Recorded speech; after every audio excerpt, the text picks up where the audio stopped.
संस्कृति हस्तान्तरणको एउटा सानो नमुना तपाईहरुले यहाँ देखिराख्नु भएको छ। हाम्रा अग्रजहरुले साना नानीहरुलाई आफ्नो संस्कृति रीतिरिवाज परम्परा हस्तान्तरण गरिरहेको यो अलौकिक दृश्य तपाईहरुले देख्न सक्नुहुनेछ।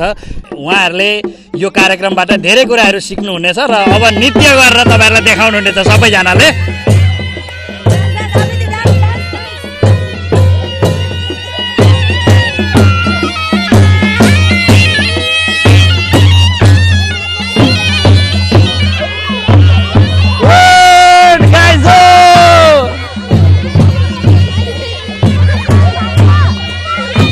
र सबैजनाले यसलाई अनुसरण गर्दै आफ्नो औपचारिक ज्ञान सँगसँगै संस्कृति परम्पराको पनि हस्तान्तरण गर्ने एउटा बानी बसाल्ने हामीले जमर्को गर्नुपर्ने हुन्छ आजको असार 15 को दिनबाट।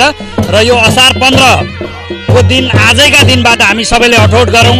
हाम्रा नानी बाबुहरूलाई हामी संस्कृति हस्तान्तरणतर्फ पनि अग्रसर गरेर हामी लाने प्रतिबद्धता पनि हामी जाहेर गरौँ। धान रोप्ने कार्यक्रम सम्पन्न गरेर दही चिउरा खाने कार्यक्रम र दही चिउरा खानालाई यहाँ लामबद्ध भएर बस्नु भएको छ।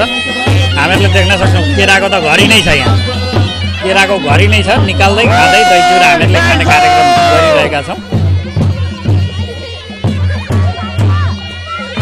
कृषि प्रधान देश भनेर चिनिएको मुलुक छ, त्यसैले गर्दा हामी किसानहरू हौँ। किसानहरूको चाहिँ महत्त्वपूर्ण दिन यो असार 15लाई मानिन्छ। धान रोपाइँको सुरुवात गर्ने दिन, दही चिउरा खाने दिन।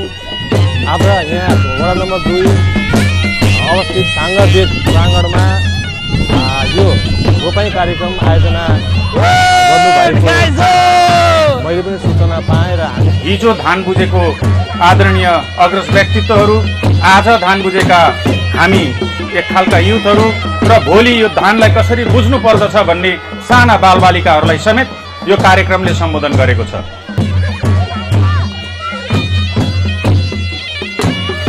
खेतीबाटै आफू पनि बाँच्ने र अरूलाई पनि बचाउने प्रेरणाका स्रोत हाम्रा आदरणीय कृषक दिलीप राजवंशी अनि उहाँकी धर्मपत्नी गौरवती राजवंशीलाई हामी सम्मान गर्न गइरहेका छौँ। आश्रम गभर्नमेन्ट स्कुलदेखि होइन, अनि त्यसपछि आज चाहिँ हामीले धान रोप्न ल्याउनु भएको थियो अनि हामीले धान पनि रोप्यौँ।